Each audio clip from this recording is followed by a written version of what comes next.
বিশ্ব সংবাদে আপনাকে স্বাগত। শুরুতেই জানাবো হাতে পাওয়া সর্বশেষ আন্তর্জাতিক সংবাদের শিরোনাম, পরে বিস্তারিত। দখলদার ইহুদিবাদী ইসরায়েলের সঙ্গে যুদ্ধ চলছে ইরান এবং হামাসের। এই মুহূর্তে জানিয়ে দিব আমাদের হাতে থাকা সর্বশেষ গুরুত্বপূর্ণ আপডেট সংবাদ। এবার ইসরায়েল যদি ফের হামলা করে ইরানে, তাহলে দখলদার ইহুদিবাদী ইসরায়েলকে ধুলির সাথে মিশিয়ে দিবে ইরান, এমন হুঁশিয়ারি দিয়েছেন ইরানের পররাষ্ট্র মন্ত্রণালয়ের মুখপাত্র নাসের কানানি। এরপর জানিয়ে দিব গাজা ইসরায়েলের গণহত্যা, বিক্ষোভে উত্তাল যুক্তরাষ্ট্রের বিশ্ববিদ্যালয়গুলো, চলছে গণগ্রেপ্তার। ইহুদিবাদী ইসরায়েল গাজায় গণহত্যার জবাব দিতে যুক্তরাষ্ট্র সহ বিশ্বের বিভিন্ন দেশে এবার ইসরায়েল বিরোধী ভয়াবহ উত্তাল চলছে। এমনই পরিস্থিতিতে বিশ্ববিদ্যালয় থেকে যুক্তরাষ্ট্রের পুলিশ বাহিনী বিক্ষোভকারীদের গণহারে গ্রেপ্তার করছে। জানাবো বিস্তারিত, সঙ্গেই থাকুন। এদিকে 500 কেজির ক্ষেপণাস্ত্র দিয়ে ইরান হামলা করেছিল ইহুদিবাদী ইসরায়েলকে, আর সেই হামলায় চূর্ণ বিচ্ছিন্ন হয়ে যায় ইহুদিবাদী ইসরায়েলের বিমান ঘাঁটির এক অংশ। এবারে জানাবো একটি গুরুত্বপূর্ণ সংবাদ। সিনেমা থেকে আয় বাড়াতে চেয়ে উদ্যোগ নিল সৌদি আরব। নাউজুবিল্লাহ, এটি দুঃখের সঙ্গে বলতে হচ্ছে। রাজস্ব আয় বাড়াতে বড় পদক্ষেপ নিয়েছে সৌদি আরব। এবার তারা ইসলামিক রাষ্ট্র হয়ে সিনেমা হল পরিচালনার নবায়ন উল্লেখযোগ্য হারে কমানোর সিদ্ধান্ত নিয়েছে, যার ফলে সিনেমা টিকিটের দাম কমবে ব্যাপক হারে। সৌদি গেজেটের প্রতিবেদনে এই সব তথ্য উঠে এসেছে।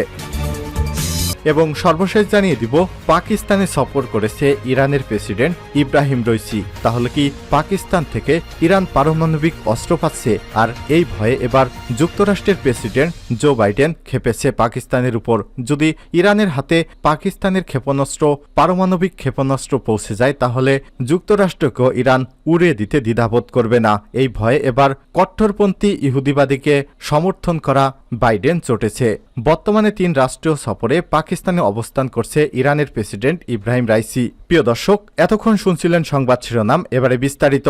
তবে তার আগে আপনি জানিয়ে দিন কমেন্ট করে এই সংবাদটি কোন স্থান থেকে দেখছেন। জানিয়ে দিন এই সংবাদ সম্পর্কে আপনার মূল্যবান মতামত। আর হ্যাঁ বন্ধুরা, এই ভিডিওটি আপনার ফেসবুকে শেয়ার করে সবাইকে সত্য খবর জানার সুযোগ করে দিন। আর আপনি যদি আমাদের চ্যানেলে নতুন হয়ে থাকেন, ভিডিওটি দেখতে দেখতে চ্যানেলটি সাবস্ক্রাইব করে রাখুন, যাতে করে আমাদের লেটেস্ট আপডেট সংবাদগুলো সবার আগে আপনার কাছে পৌঁছে যায়।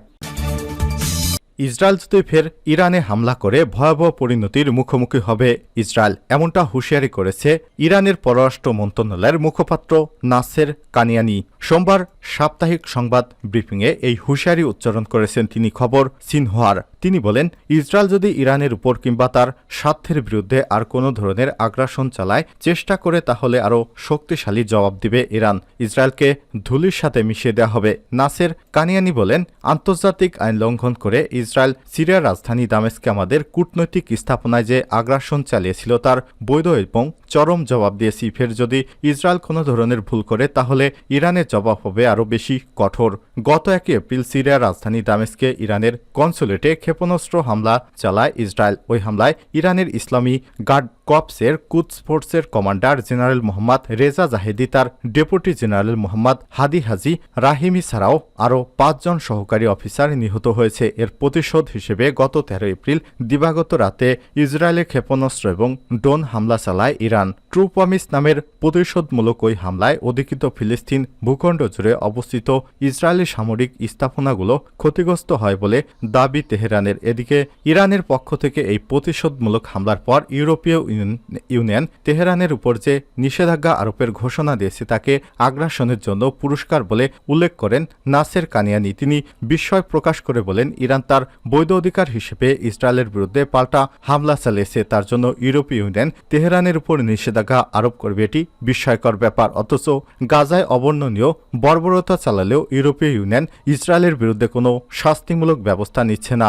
ইরানের পররাষ্ট্র মন্ত্রণালয়ের এক কর্মকর্তা তার বক্তব্যে ইউরোপীয় ইউনিয়নকে মনে করিয়ে দেন যে ইরান তার বিরুদ্ধে আগের আরোপিত নিষেধাজ্ঞা সত্ত্বেও এগিয়ে গেছে। নিষেধাজ্ঞা নীতি একটি ব্যর্থ নীতি আখ্যা দিয়ে নাসের কানিয়ানি ইউরোপীয় ইউনিয়নকে ইতিহাস থেকে শিক্ষা নেয়ার আহ্বান জানান।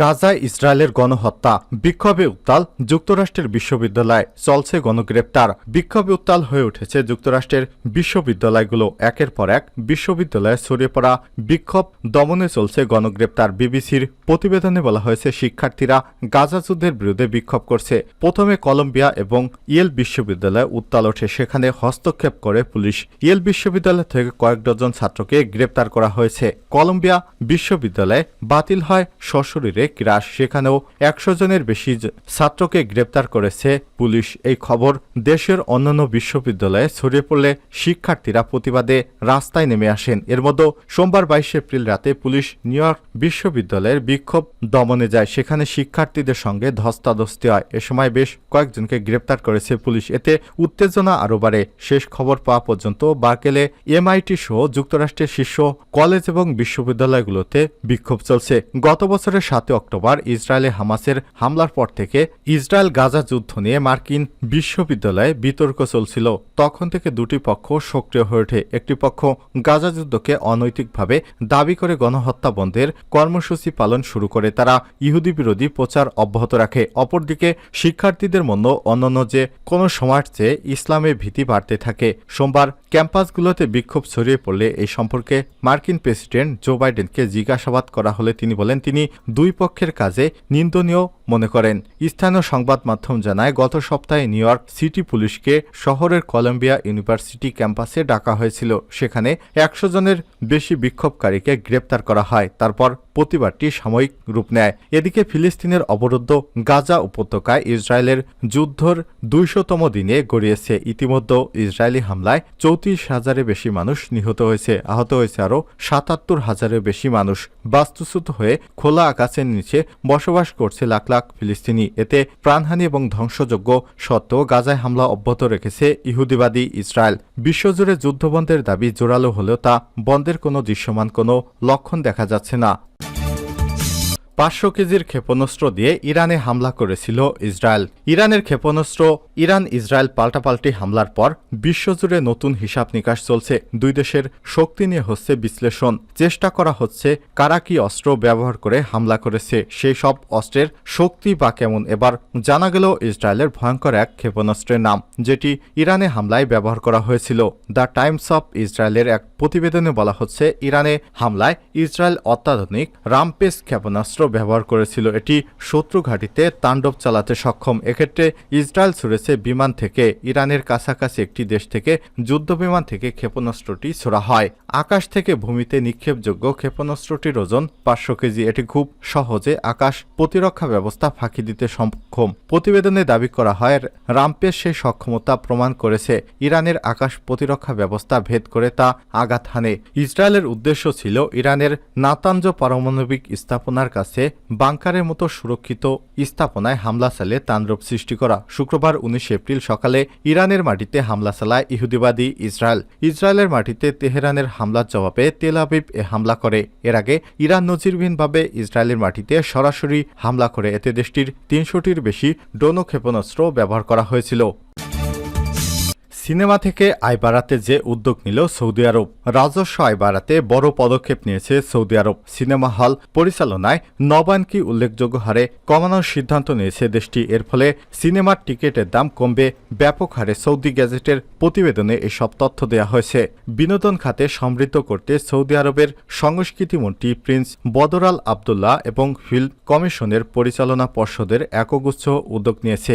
এর মধ্যে স্থানীয় এবং অস্থায়ী সিনেমার পাশাপাশি বিশেষ বৈশিষ্ট্যের সিনেমার অনুমোদন ফি কমানো হবে। এ ক্যাটাগরির শহরগুলোর স্থায়ী সিনেমা হলে ফি 2,10,000 সৌদি রিয়াল থেকে কমিয়ে 25,000 সৌদি রিয়াল করা হয়েছে। এসব শহরে অস্থায়ী সিনেমা হল পরিচালনার খরচ এখন 1,05,000 সৌদি রিয়াল থেকে কমিয়ে দাঁড়িয়েছে মাত্র 15,000 সৌদি রিয়ালে। এ ক্যাটাগরির শহরগুলোতে স্থায়ী সিনেমা হলে ফি এখন প্রতি শাখায় 3,000 সৌদি রিয়াল, যা আগের স্ক্রিন প্রতি 21,000 সৌদি রিয়াল থেকে অনেক কম। অস্থায়ী সিনেমা হলের শাখা টাকায় ফি কমানো হয়েছে।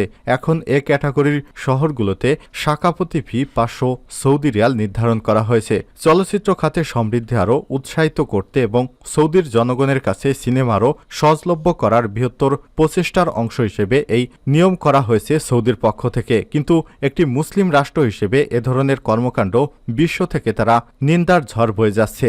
সরকারের তথ্য অনুযায়ী 2018 সালে এপ্রিল থেকে 6 বছরে 6 কোটি 10 লক্ষ সিনেমার টিকিট বিক্রির মাধ্যমে 370 কোটি রিয়াল বা 98 কোটি 60 মার্কিন ডলার আয় করেছে সৌদি আরব। এ কারণে সিনেমা থেকে আয় করার জন্য তারা নতুন নতুন সিনেমা বানানোর চেষ্টা করছে। কিন্তু আরব দেশ হওয়া সত্ত্বে মুসলিমদের প্রাণকেন্দ্র এই রাষ্ট্রটি কিভাবে সিনেমার সাথে নিজেদের সম্পৃক্ত করছে, এটি খুবই ঘৃণিত কাজ।